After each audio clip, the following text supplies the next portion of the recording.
ayaklarındadır Gülistanım anam.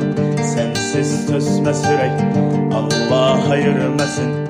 Gederi zulmet ile geçer sensiz anım anam. Şöhretim şanım anam, melimat sanım anam. Ne kadar ifkanlar bitip bile gülşenlerinde, sen ki bir ömrü fida eylemiş evladına.